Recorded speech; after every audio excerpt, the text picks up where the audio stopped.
నమస్కారం ఘంటారావానికి స్వాగతం ముందుగా ప్రధాన అంశాలు ఉద్యోగుల సాధారణ బదిలీలకు మార్గదర్శకాలు విడుదల 4 విభాగాల్లో దరఖాస్తు చేసుకోవాలని ఉత్తర్వులు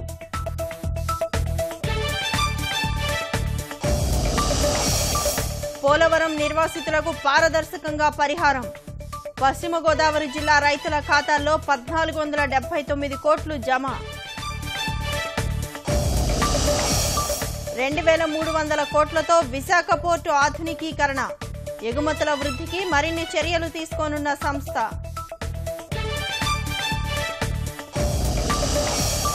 రాష్ట్రంలో ప్రాజెక్టుల నిధుల పెంచండి దక్షిణ మధ్య రైల్వే జీఎంకు ఎంపీల సూచన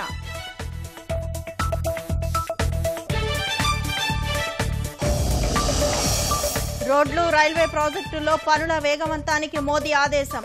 మౌలిక వస్తుల పురోగతిపై సమీక్షించిన ప్రధాని